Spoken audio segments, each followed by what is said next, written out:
Masih ada ke depannya adalah biar usahanya dengan miring-miring ini beri ke belakang ke kiri biar seimbang ada pada besar ini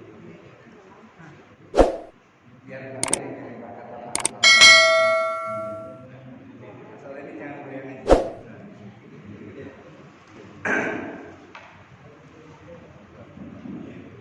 Assalamualaikum warahmatullahi wabarakatuh.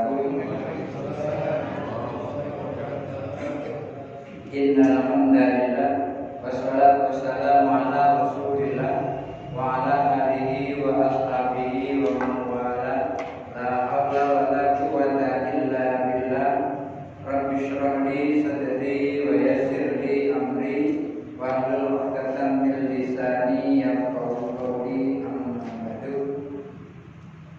Bapak Ibu hadirin hadirat jamaah sholat maghrib isya Masjid As-Salam Kelurahan Kenari Asam Atas Kecamatan Kota Baru yang dirahmati Allah Subhanahu wa taala.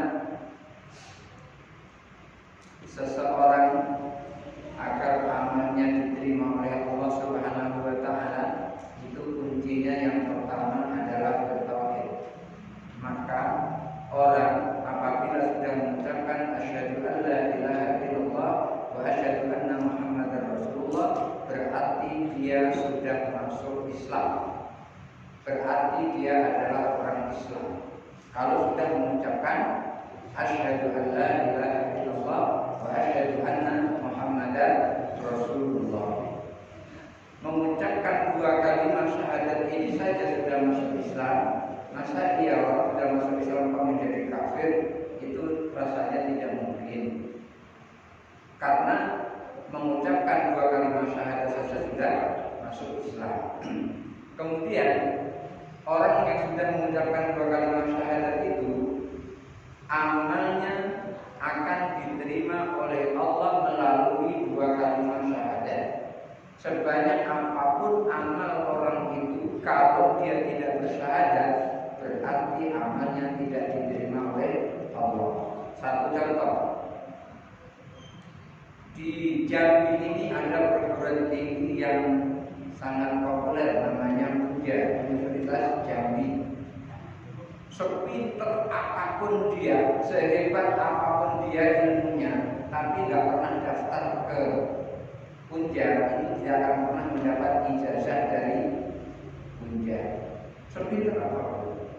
Tetapi walaupun dia tidak pinter sepinter orang itu, tetapi dia daftar, artinya mengucapkan dua kalimat syahadat, maka melalui proses semampunya dia bisa, maka nanti dia pun akan lulus dari Unja. Artinya ketika seseorang amalnya tidak seperti orang itu, nyumbang masjid gak tanggung-tanggung sampai masjidnya jadi, nyumbang jembatan gak tanggung-tanggung sampai jembatannya jadi, dia sendiri yang menyumbang, tapi tidak ada dua kalimat syahadat pada dirinya, maka amalnya itu hanya bermanfaat di dunia tapi tidak bermanfaat di akhirat. Di dunia dia dapat balasan, walaupun apa agamanya, dapat balasan di dunia berlipat-lipat seperti janji Allah, tetapi tidak di akhirat.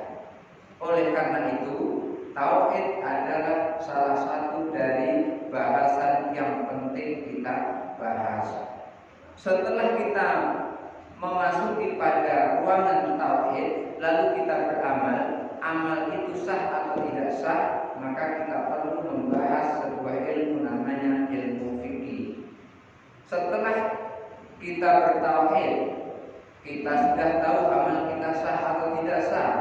Kemudian kita berpikir lagi amal kita diterima oleh Allah atau tidak. Maka di disitulah perlunya membahas tentang tasawuf. Kali ini kita memasuki pada kajian tasawuf. Di sini tidak dari pengertian tasawuf tadi, tapi dari prakteknya tasawuf.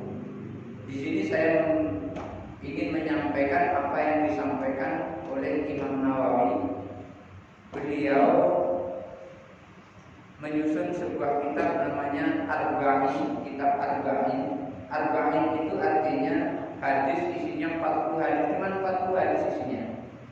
Kemudian disarah sendiri oleh beliau, oleh Imam Nawawi menjadi Syarah Arba'in Nawawi. Sebelum kita mengaji kitab beliau, mari kita memohon kepada Allah Subhanahu wa taala agar ilmu kita berkah, ilmu Imam Nawawi bisa bermanfaat buat kita semua. Syarahnya bisa mengenalkan kita kepada Allah, bisa mendekatkan kita kepada Allah. Mari kita sama-sama bermohon kepada Allah, kirim hadiah Fatihah kepada beliau Imam Nawawi. Al-Fatihah. A'udzubillahi minasyaitonir rajim. Bismillahirrahmanirrahim. Alhamdulillahirabbil alamin. Arrahmanir rahim. Maliki yaumiddin. Iyyaka na'budu wa iyyaka nasta'in. Ihdinas siratal mustaqim. Siratal ladzina an'amta 'alaihim ghairil maghdubi 'alaihim waladdallin. Imam Nawawi yang ilmunya sangat banyak, pemahamannya sangat dalam, al-alim al-alama al-bahrul hibrul fahamah, yang sangat tinggi pemahamannya terhadap agama. Itu tempatnya pernah dicari oleh Imam Syafi'i, tempat duduk ngajar seperti ini pernah dicari oleh Imam Syafi'i. Gunanya untuk apa? Beliau ingin tabarruk pada Imam Nawawi. Tabarruk itu apa? Mengambil berkah. Berkah itu apa? Ziyadatul hasanah, tambahnya kebaikan. Supaya kebaikan Imam As-Syafi'i itu bertambah dengan tabarruk kepada Imam Nawawi. Bismillahirrahmanirrahim. Hadis yang pertama dari Imam Nawawi ini sepertinya sangat panjang kajiannya, walaupun hadisnya tidak panjang, tapi ini bisa berseri-seri, nanti bisa beberapa kali kita duduk.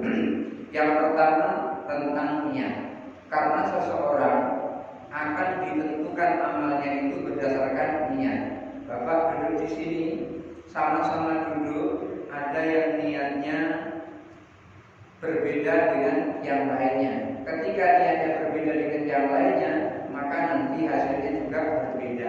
Orang duduk di masjid kebiasaannya adalah hanya duduk saja. Tetapi ada yang duduk di masjid niatnya adalah iktikaf. Maka orang yang duduk di masjid niat iktikaf dengan niat hanya duduk istirahat itu nilainya berbeda. Yang akan terbawa sampai ke akhirat adalah ketika duduk di masjid niatnya iktikaf. Apa iktikaf lalu berzikir subhanallah subhanallah Allah? Tidak.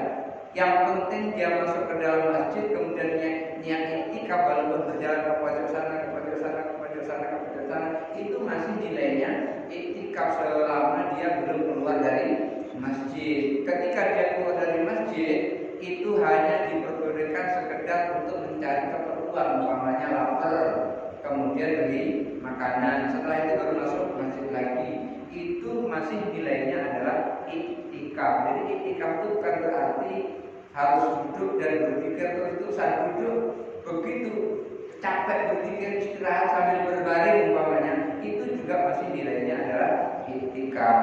Oleh karena itu semua perbuatan kita tergantung pada niatnya. Beliau menyampaikan hadis yang diriwayatkan oleh Umar bin Khattab radhiyallahu anhu. Umar bin Khattab berkata, "Sami'tu Rasulullah sallallahu alaihi wasallam yaqul," aku pernah mendengar Rasulullah sallallahu alaihi wasallam bersabda, "Innamal a'malu binniyat." Sesungguhnya amal itu tergantung pada niat. Wa innamal likulli imri'in ma nawa. Sesungguhnya segala sesuatu oleh seseorang itu, artinya seseorang itu tergantung apa yang diniatkannya. Seseorang itu melakukan apapun tergantung yang diniatkannya. Faman kana hijratuhu ilallahi wa rasulihi, siapa orang pada saat itu hijrahnya itu karena Allah dan Rasulnya, fa hijratuhu ilallahi wa rasulihi, maka dia akan mendapat nilai pahala hijrahnya itu karena Allah dan Rasulnya. Tapi ada orang sama-sama dari Mekah ke Madinah tahun itu hijrah, itu bukan karena Allah dan Rasulnya, karena yang lain. Faman kana hijratuhu lidunya, siapa orang yang hijrahnya itu karena harta benda, pengen dapat benda musibah, pengen yang dapat benda, pengen yang dapat kekayaan, atau imra'atin yang kibuha, atau ternyata hijrahnya itu mengiringi perempuan yang ingin dinikahi. Si perempuan itu pergi ke Madinah, dia pun pergi ke Madinah, tujuannya apa? Mengiringi supaya dia nanti bisa menikah kepadanya. Fa hijratu ila ma hajara ilaihi, maka pahala hijrahnya itu sesuai dengan niatnya itu. Yang niatnya karena Allah dapat dari Allah dan Rasulnya. Yang niatnya karena dunia, karena harta, ia pun juga dapat harta itu, tapi tidak dari Allah dan Rasulnya. Yang niatnya karena perempuan yang ingin dinikahinya, ia pun berhasil menikahi perempuan itu, tapi tidak dapat dari Allah dan Rasulnya. Imam Nawawi mensyarah hadis ini, beliau menyampaikan dalil hadis ala an-niyata. Hadis ini menunjukkan bahwa niat seseorang itu yang ada pada hatinya itu di dalam hati, mu'ayyarun litashrihil a'mali, itu merupakan barometer ukuran amal. Niat itu merupakan ukuran amal, barometer. Kalau tukang itu barometernya adalah meteran itu. Jadi untuk mengukur panjang pendeknya sudut itu atau panjang pendeknya rumah itu diukur dengan meteran. Jadi meteran itu sebagai ukuran panjang atau pendeknya rumah. Tukang rumah yang punya rumah bilang, Pak tukang panjangnya 12 meter. Nanti Pak tukang langsung narik meteran itu sepanjang 12. Ini barometer amal seseorang, ukuran amal seseorang benar atau tidak benar itu tergantung pada niatnya. Oleh karena itu kita duduk di sini, kalau niatnya thalabul ilmi, niatnya sama-sama, saya juga begitu, niatnya sama-sama mencari ilmu. Saya cuma menyampaikan dalam kitab, intinya sama-sama kita belajar. Saya belajar, saya paham, ibu juga paham, bapak juga paham, sama-sama kita paham. Setelah paham nanti sama-sama kita praktekkan. Maka kalau itu niatnya supaya kita mendapat ziyadatul amal, tambahnya amal kepada Allah, maka di dalam sebuah riwayat disebutkan Allah akan mengirimkan malaikat, dan malaikat itu akan membentangkan sayapnya untuk melindungi kita dari rumah sampai ke tempat kita ibadah. Dan juga ikan-ikan yang ada di laut seluruhnya memohonkan ampun untuk kita yang mau menuntut ilmu Allah, seluruhnya memohonkan ampun kepada kita. Di dalam kitab Maraqil Mubudiyah disebutkan seperti itu. Bapak Ibu hadirin yang dirahmati Allah Subhanahu wa taala, hadis innamal a'malu binniyat ini adalah merupakan barometer atau ukuran sah atau tidak sahnya amal. Fa haitsu salahatin niyyatu salahal amal. Kalau niatnya itu benar, maka benarlah amalnya itu. Wa haitsu fasadat, kalau niatnya itu salah, keliru, fasadal amalu, maka amalnya juga keliru. Niat benar, amal benar, niat keliru, amal keliru. Itu tergantung di dalam niat. Niat itu di dalam hati, bukan yang diucapkan di dalam mulut. Mulut mau mengatakan kemana pengajian, tetapi hatinya tidak ke pengajian, umpamanya, yang seperti itu artinya perbedaan antara mulut dan hati. Yang paling kuat yang mana? Hatinya. Mulut itu hanya memperkuat. Oleh karena itu ketika kita sholat kan niat itu sebetulnya di dalam hati. Oleh karena itu pada saat kita sholat, Allah takbir itu Allah. Pada saat kita menyebut Allah Akbar itu niat langsung masuk di situ. Kalau maghrib ya kita niatnya sholli fardhu maghrib, atau dalam bahasa kita itu menyebut dalam bahasa kita aku sholat maghrib 3 rakaat Allah. Ini ikut itu pas bar itu niatnya selesai.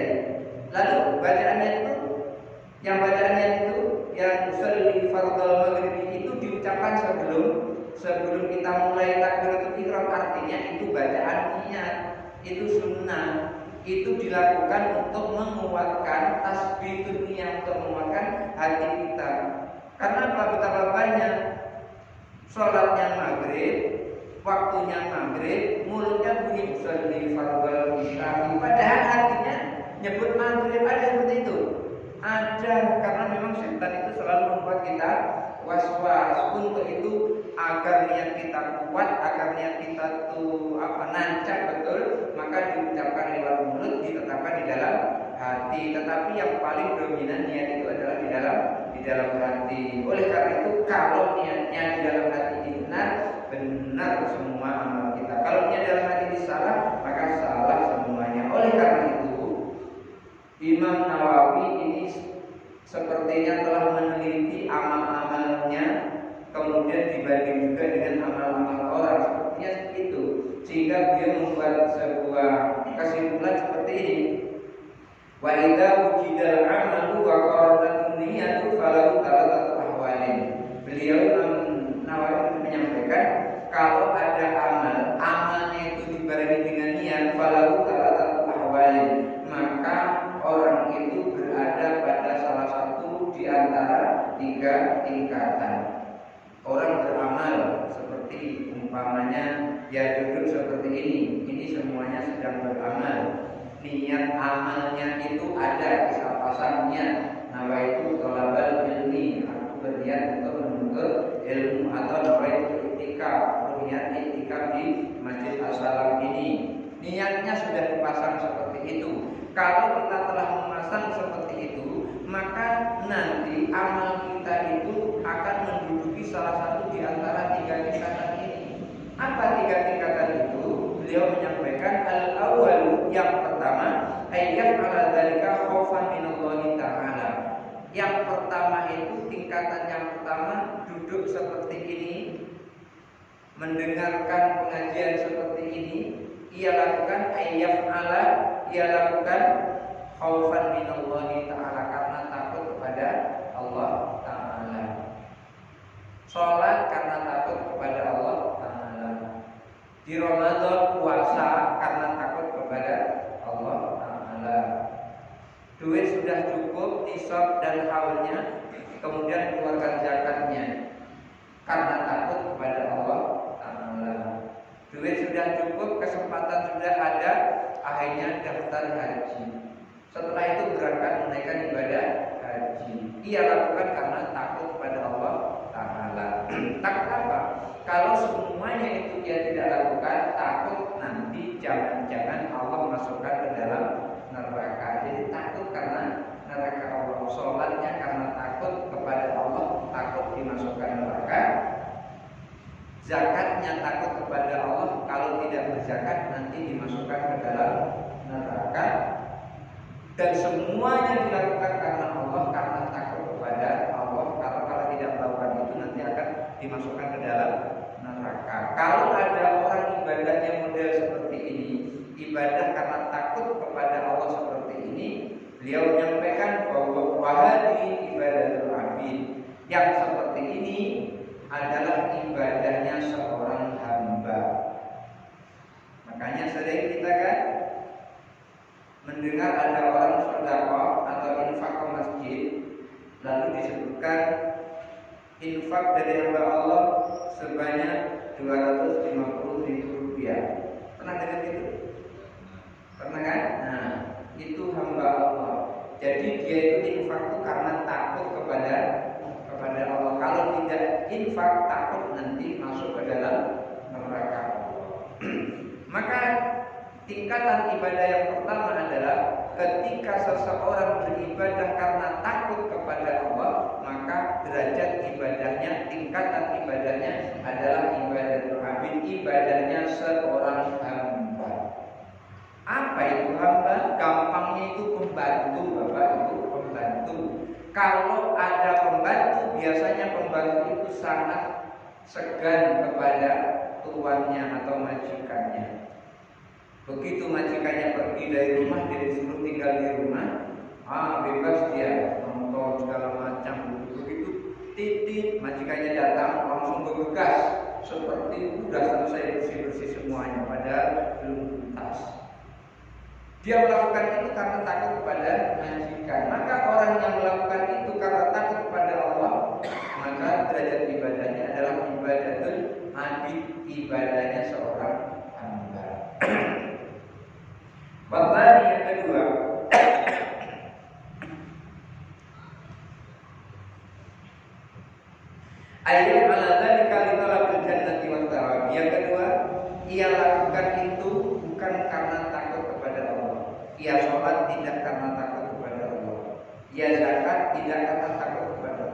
ia haji tidak takut kepada Allah, ia membaca Al-Quran bukan karena takut kepada Allah, ia melakukan sedekah bukan karena takut kepada Allah, tapi litolabil jannati wa thawabi.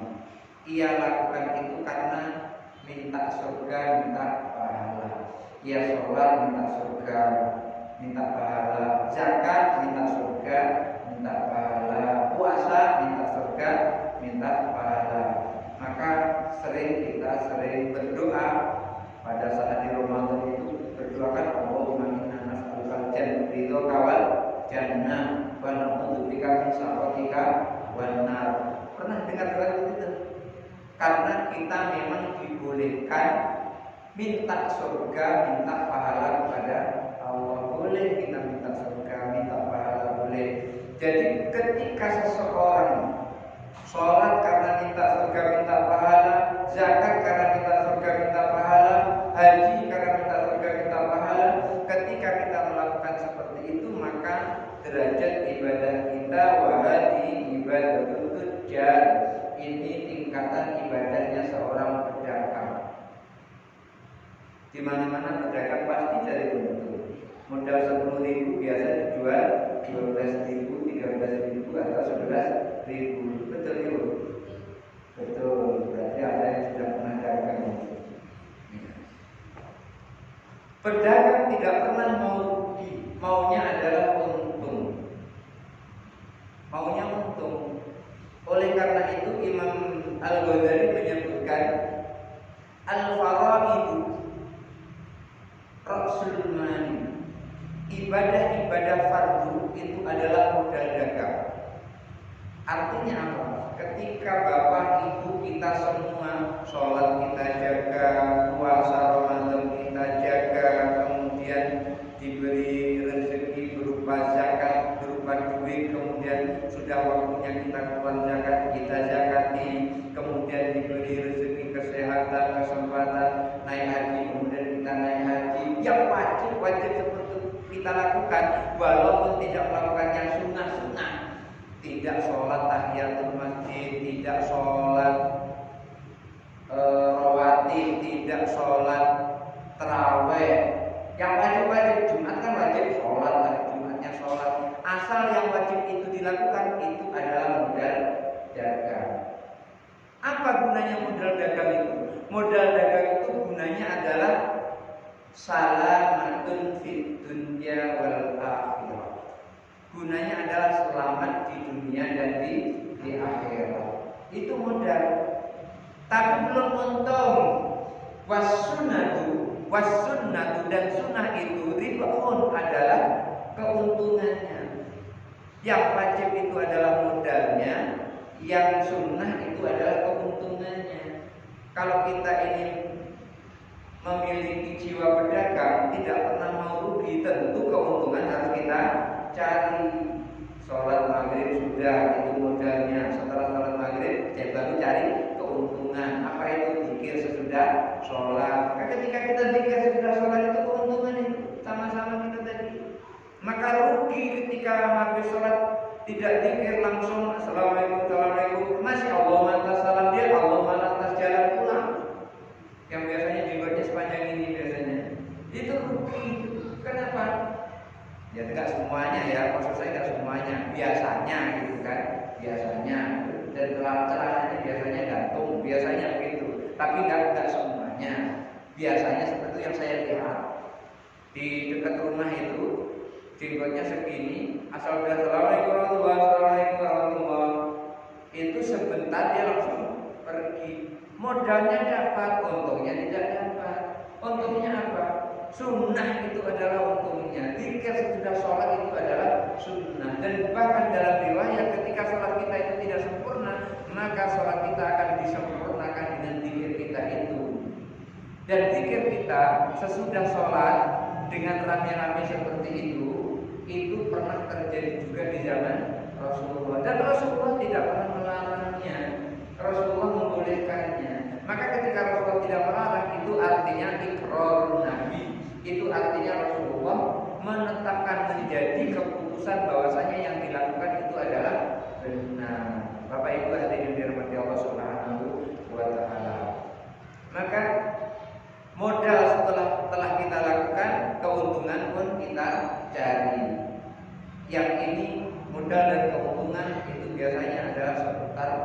dagang.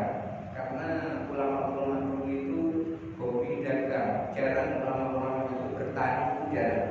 Karena kalau bertani itu nggak pergi kemana-mana, tapi kalau dagang bisa pergi kemana-mana. Sehingga pada saat dia pergi, itu dia bisa menyebarkan ilmu Allah di tempat dia pergi. Maka Rasulullah SAW itu pun juga berdagang.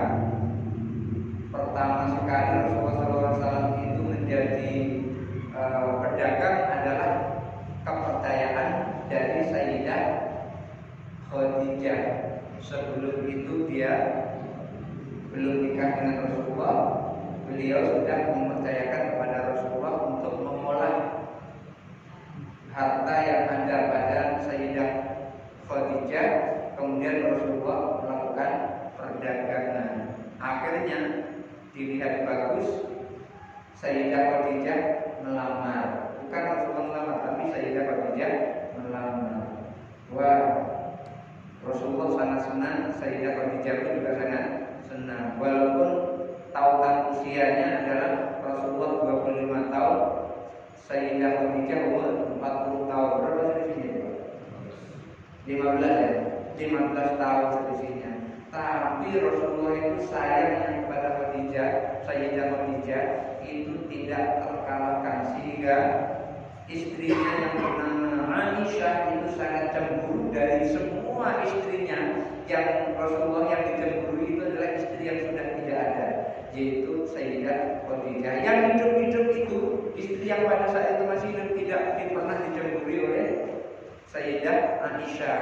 Tetapi justru Sayyidah Khadijah yang sudah meninggal itu justru malah dicemburi oleh Sayyidah Aisyah. Kenapa kok begitu? Karena Rasulullah sangat sayang kepada Sayyidah Khadijah, sehingga pada saat hari meninggalnya Sayyidah Khadijah itu Rasulullah itu nyembelih kambing. Kalau bahasa kita di sini adalah yastahillah. Rasulullah nyembelih kambing disembelih, kemudian dagingnya itu dibagi-bagi kepada teman-temannya atau orang-orang dekat dari Sayyidah Khadijah. Itu disebutkan dalam sebuah riwayat seperti itu. Makanya kita sering kalau ada keluarga kita meninggal, kemudian kita melakukan sedekah karena punya harta benda, dan sedekah itu tujuannya adalah mensedekahkan orang yang telah meninggal itu.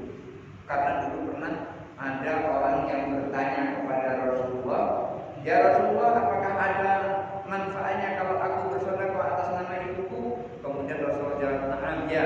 Kemudian orang itu mensedekahkan seluruh buah kurma yang pada saat itu sudah tua, disedekahkan kepada orang banyak. Buah kurmanya, bukan batang kurmanya ya. Kalau batang kurmanya habis, tapi buahnya, kalau buahnya misalnya panen ini, kalau bukan masih panen lagi. Ini bukti bahwasanya ketika kita mau yasinan tahlilan kemudian bersedekah itu diperbolehkan, dan sedekah itu akan sampai kepada orang yang kita kirimi. Sedekah itu seumpama orang tua kita. Maka yang wajib itu adalah modal, yang sunnah itu adalah laba atau untung. Kalau ada orang seperti ini, dia melakukan ibadah karena minta keuntungan seperti ini, maka derajat ibadahnya adalah ibadah tujjar, tingkatan ibadah seorang pedagang. Wasadis yang ketiga, hayat ala dzalika hayaan minallahi ta'ala.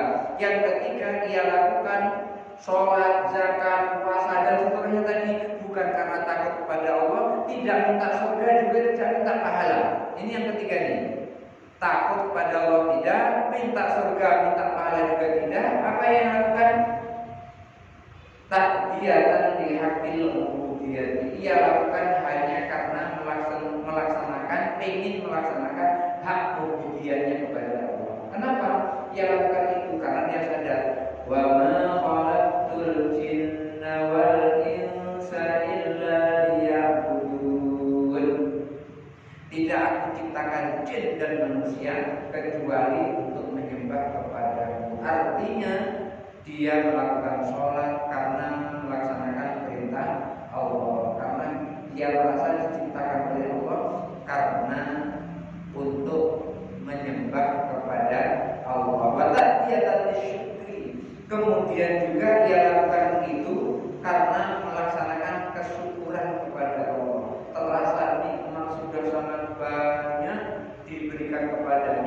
kemudian dia sholatnya karena bersyukur kepada Allah.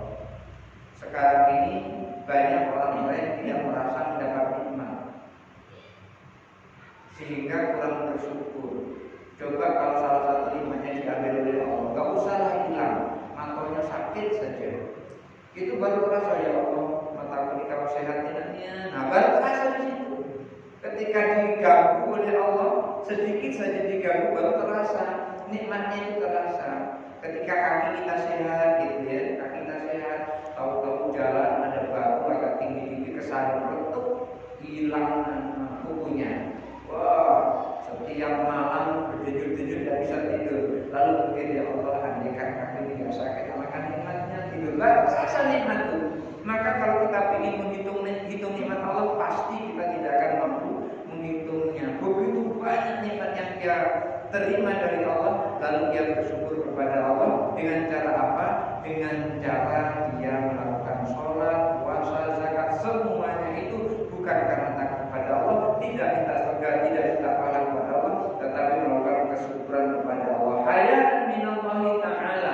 Ia lakukan itu karena malu kepada Allah.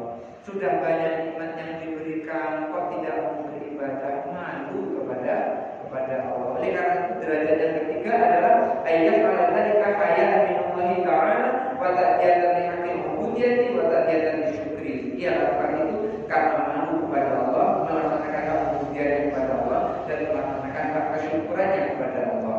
Orang yang seperti ini, Bapak Ibu, biasanya wajib nafsahu. Orang seperti ini biasanya melihat dirinya. Apa yang dilihat? Ma'adzalika dia lakukan pada saat dia beribadah itu muksoron, terlalu banyak salah. Ia selalu merasa kurang terus karena banyak kesalahan, banyak kekurangan dia. Dia merasa syukurnya kurang, merasa ibadahnya kurang, merasa kurang terus seperti itu. Wa yakunu madzalika qalbuhu khaifan. Dan pada saat itu, saat dia beribadah itu, hatinya terus khawatir. Hatinya terus khawatir. Dia merasa dalam hatinya terus khawatir. Kenapa? Kok khawatir? Khawatir jangan-jangan tidak diterima amalnya, jangan-jangan tidak diridhoi oleh Allah, jangan-jangan, pokoknya selalu khawatir. Di annahu la yadri, karena dia tidak tahu hal qubila amalu ma'adzalika amal. Dia tidak tahu apakah amalnya saat itu diterima oleh Allah atau tidak. Makanya kita selalu berdoa supaya ketika Ramadan kita puasa, supaya puasa kita diterima oleh Allah. Karena ada doanya itu ketika habis sholat witir, Rabbana taqabbal minna sholatana wa siyamana wa qiyamana wa ruku'ana wa sujudana, dan seterusnya. Itu kan karena kita khawatir itu, jangan-jangan sholat kita tidak diterima, maka kita minta kepada Allah agar sholat kita diterima, puasa kita diterima. Ya Allah, terimalah dari kami sholat kami, puasa kami, zikir kami, tadarusan kami, semuanya minta kepada Allah. Orang yang seperti ini adalah orang yang dia beribadah bukan karena takut kepada Allah, bukan karena minta surga, minta pahala kepada Allah, tetapi karena melaksanakan hak ubudiyahnya kepada Allah. Wa hadhihi ibadatul akbar. Kalau ada orang yang beribadah seperti ini, modelnya seperti ini, ibadah bukan karena minta surga, minta pahala, ibadah bukan karena takut kepada Allah, bukan karena minta surga, minta pahala, juga karena takut kepada Allah, tidak. Orang yang seperti ini, wa hadhihi ibadatul akbar. Ini ibadahnya orang yang bebas dari rasa takut dan bebas dari minta-minta. Jadi bebas dari takut, bebas dari minta-minta. Sekarang apa bedanya yang pertama, yang kedua, dan yang ketiga, Bapak? Apa bedanya? Yang pertama tadi apa? Ibadah karena takut kepada Allah, itu kan? Yang pertama ibadah karena takut kepada Allah. Takut apa? Takut kepada neraka. Kalau dia tidak beribadah, takut dimasukkan ke dalam neraka. Coba sekarang begini, andaikan tidak ada neraka, berarti orang yang pertama pertama tadi tidak jadi ibadah dia. Kenapa? Yang ditakuti nggak ada. Andaikan tidak ada neraka, niscaya dia tidak akan beribadah. Sholat tidak, puasa tidak, zakat tidak. Kenapa? Yang ditakuti nggak ada. Ngapain sholat? Neraka nggak ada, nggak masalah. Andaikan tidak ada neraka, ternyata Allah jelas-jelas di dalam Al-Quran menciptakan neraka. Yang kedua, ibadahnya karena minta surga, minta pahala. Sekarang andaikan surga dan pahala itu tidak ada, niscaya orang yang kedua ini nggak jadi ibadah. Kenapa? Yang diminta nggak ada, nggak ada. Yang diminta nggak ada. Misalnya bapak kan nggak pernah pergi ke kantor wali kota kan? Kenapa? Kok nggak pernah pergi ke kantor wali kota? Yang dicari nggak ada di sana.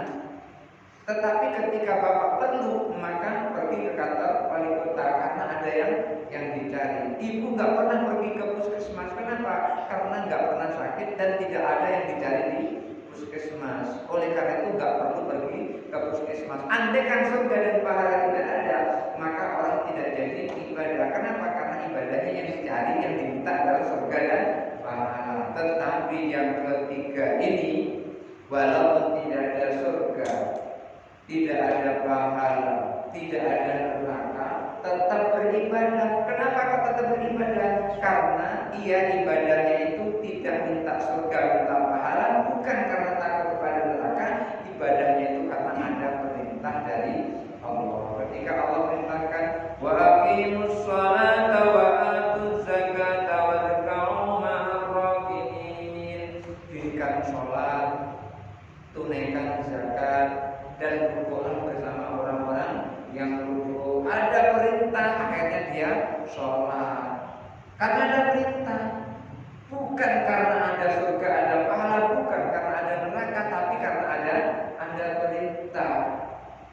Maka orang yang ketiga ini nggak peduli dengan apapun, yang penting ada perintah, ada larangan, pasti dilaksanakan. Yang ketiga ini, oleh karena itu, wa ilaiha asyara Rasulullah SAW. Berdasarkan ini Rasulullah SAW memberikan isyarat kepada kita, memberikan isyarat. Apa isyaratnya?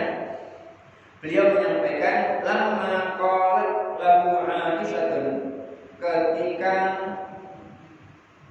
Aisyah berkata kepada Rasulullah SAW, Aisyah radhiyallahu anha pernah berkata kepada Rasulullah SAW, hina qama minal lail, ketika Rasulullah itu sedang bangun malam. Rasulullah itu istrinya kan banyak, tidak satu istrinya, Rasulullah itu banyak istrinya. Karena orang dulu itu beristri itu untuk melindungi wanita, karena wanita kalau tidak punya suami itu berbahaya. Ketika sudah punya suami, maka orang itu akan takut untuk mengganggunya. Maka Rasulullah pada saat itu mendapat giliran istrinya bernama Aisyah. Rasulullah tidur di rumahnya Aisyah. Di mana rumah Aisyah itu, Bapak? Tahu? Di Madinah. Di mana letaknya? Di kuburan Nabi. Kuburan Nabi itu dikuburkan di rumahnya Aisyah. Jadi ketika ibu bapak pergi umroh di sana nanti ketemu kuburan Nabi, disitulah rumahnya Nabi, rumahnya Aisyah. Enggak besar rumah Aisyah, masih besar rumah Pak Maman. Rumah Aisyah kecil, ya. Tapi walaupun begitu beliau menyampaikan baiti jannati, rumahku adalah surga. Rumah Rasulullah itu masih besar rumah kita. Rumah kita lebih besar dari rumah Rasulullah. Tapi istri Rasulullah mengatakan baiti jannati, rumahku adalah surga. Artinya senang tinggal di rumah, tidak suka kelayapan. Kalau suka kelayapan itu berarti nggak senang tinggal di rumah. Itu apa dari kelayapan? Hari Kamis pergi ke RT 1, bawa nasi rantang, akhirnya makan di sana. Hari Senin, hari Selasa pergi ke RT 2, bawa nasi rantang berikut lauk-lauknya, makan di sana. Pagi-pagi balik, sore ngota di sana. hari Selasa, Rabu pergi ke RT 3, begitu juga Bu, itu namanya nggak kerasan di rumah yang seperti itu. Maka jangan sampai kita seperti itu. Oleh karena itu di rumah kita bikin rumah itu seperti surga. Gimana caranya? Diisi dengan kegiatan-kegiatan yang mendekatkan diri kepada Allah. Nah, Aisyah itu rumahnya adalah sekarang menjadi kuburan Nabi Shallallahu Alaihi Wasallam. Jadi ketika Bapak Ibu umroh di sana nanti di Masjid Nabawi itu ada kuburan yang di sini adalah Nabi Muhammad Shallallahu Alaihi Wasallam. Sebelah, kalau kita menghadap berarti sebelah kanan kita lagi, sebelah kanannya ini itu Abu Bakar As-Siddiq, sebelahnya lagi itu Umar bin Khattab. Cuma tiga ini, Rasulullah, Abu Bakar As-Siddiq, Umar bin Khattab. Dan masjid itu berada di dalam, bukan salah, kuburan itu berada di dalam masjid, bukan masjid di dalam kuburan. Dan kuburan itu berada di dalam masjid. Maka dulu pernah ada ulama yang ingin memindahkan kuburan itu. Akhirnya ulama itu diusir dari situ. Siapa ulama itu? Namanya Al-Albani. Itu kenapa? Karena tidak boleh di dalam masjid itu ada kuburan. Ternyata kuburan Rasulullah di dalam masjid. Sesungguhnya itu adalah rumah Rasulullah. Rumah Rasulullah bersama Aisyah.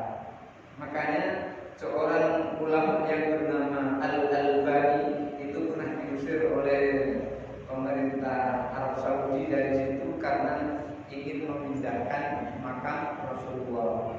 Kalau seandainya boleh makam Rasulullah kita pindah aja di sini, bisa jaminnya kan ramai di sini, akan ramai. Madinah itu kalau bukan karena Masjid Nabawi itu sepi, Madinah itu.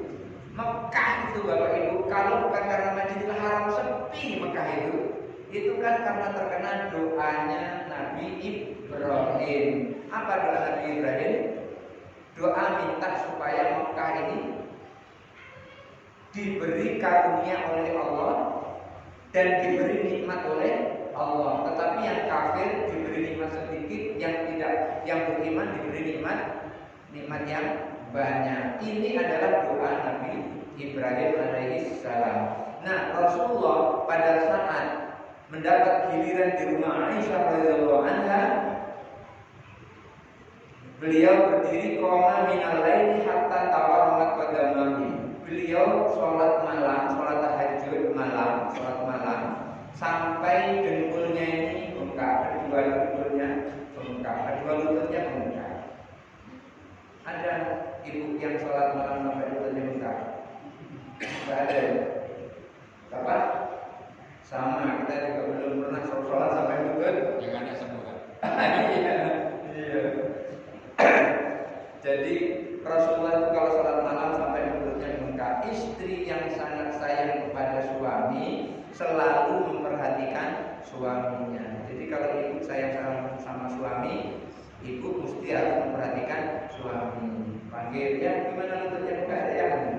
Nah, diperhatikan suaminya. Aisyah sayang sama suami, diperhatikan suaminya. Ketika melihat kedua lutut Rasulullah bengkak itu, Aisyah menyampaikan, ya Rasulullah, wahai Rasulullah, atatakallahu hadza, kenapa engkau sampai membebani dirimu seperti ini ya Rasulullah?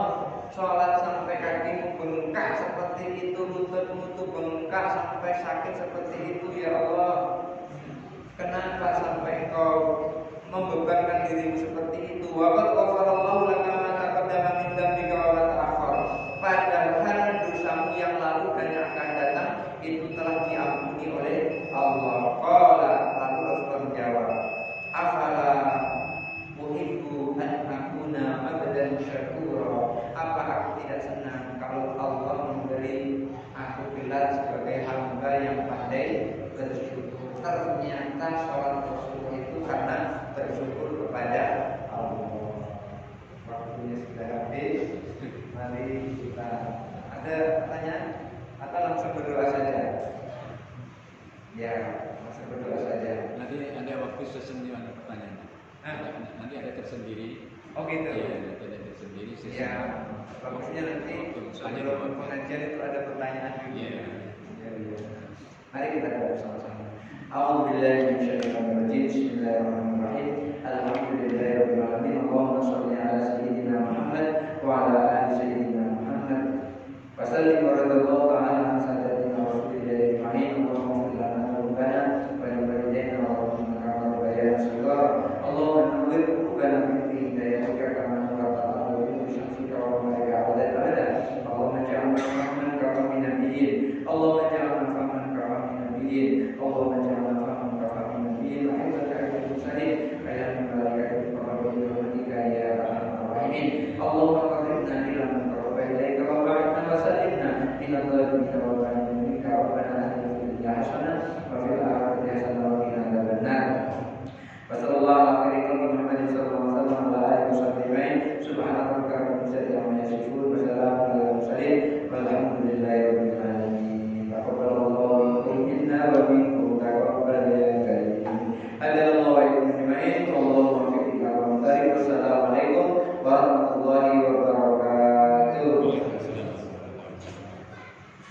Demikian Bapak Ibu, jadi ibadah kita simpulkan ya, harus teruskan niat karena apabila kita jaga pada niatnya. Ibadah kita yang pertama adalah takut karena Allah, yang kedua mengucapkan alhamdulillah dan syukur Allah, yang ketiga adalah rasa syukur yang melaksanakan atas perintah Allah. Jadi wujud syukur, melaksanakan perintah Allah yang terbaik, semuanya boleh. Yang terbaik adalah mengharapkan rasa syukur kepada Allah SWT. Terima kasih. Mari kita tutup pengajian kita kajian kita malam ini dengan bacaan Subhanallah wa bihamdika, Maha suci Engkau ya Allah dan segala puji bagimu. Asyhadu an la ilaha illa anta. Aku bersaksi, kita bersaksi bahwa tiada Tuhan selain Engkau. Astaghfiruka wa atubu ilaik. Hanya kepada kami yang Maha Agung dan hanya kepada kami yang Tidak berkali